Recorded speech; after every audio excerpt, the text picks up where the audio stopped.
Gentlelady's time has expired. I now recognize the gentleman from South Carolina, Mr. Wilson. Thank you very much, Chairman Tim Walberg, for your great leadership on behalf of the American people. And gosh, thank you, Madam Secretary, for your vision and courage to promote local school control of education for parents, for students, for teachers. And Washington is not all wise, and the local elected school boards should be where power is exhibited and where people know better about the local communities, and it should be devolved to them. Additionally, I want to thank you and President Trump. You're successfully empowering American citizens, not big government. And you're actually doing the exact opposite of any dictatorship, in that power is being returned to the people, the local elected school boards that so well reflect the citizens who have elected them. And then I believe you are the right person for the job. Additionally, I believe, too, that it's so clear that education is a state issue, and it should remain as a state issue. It should not be a federal issue. And with that in mind, I recently led a letter, along with 27 of my colleagues, to call for an increase in funding for the Federal Charter Schools Program, CSP, across the country. The charter school community is committed to providing families with high-quality public education options voluntarily, choice of the parents. And I am grateful to see that President Trump's budget would increase the charter school program by 14%. Furthermore, last month during National Charter Schools Week, you announced an additional $60 million in funding for the CSP this year to help meet the needs of families across the country.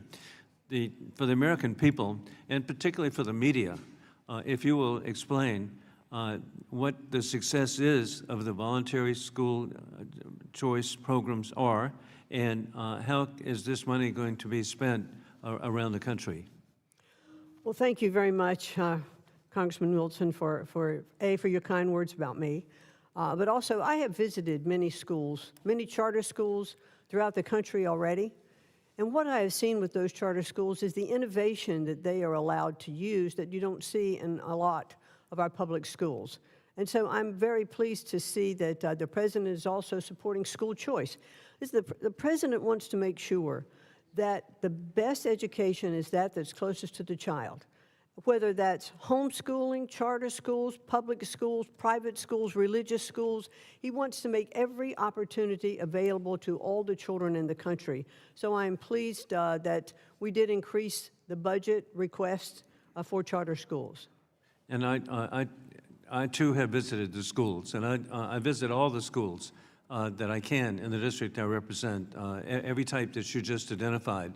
And I hope the media will go by and visit a charter school and see how positive they are, and find out how the students are doing so well. And they're voluntary. It's what, and it's not for everyone, but where it is, the media, it would be nice for them, as they're doing investigative reporting, to look into truly not just the viewpoint of the teachers union, but what's really happening in America. Along with that, Secretary McMahon, I'm really concerned that we have adversaries: war criminal Putin, we have the Chinese Communist Party, we have the dictatorship in Tehran, are targeting our universities and colleges.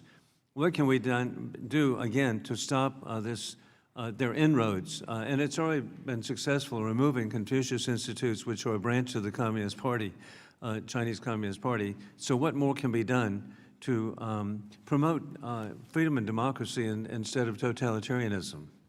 Well, I think we've certainly seen, in fact, one of the requirements we had of Harvard was that or one of the questions we had of Harvard is, how are they vetting their students that come internationally? How are they vetting their teachers, their professors who come internationally?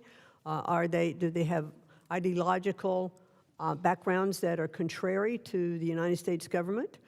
We also, I heard this morning on the news that there was a student from China, I think it was discovered in July, that had fungus spores in a backpack from China that he brought to the University of Michigan. Now, we have to make sure that we stop that, because this can be an attack on our food supply, an attack on our, our total population. So These are incredibly important things, and the State Department is looking at visas, canceling them, making sure that the students who are here in the best interest of the United States. And thank you for promoting free speech and also international students who want to come and learn and be positive, but also understand that there may be agents of foreign countries coming to our country. I yield back. I thank the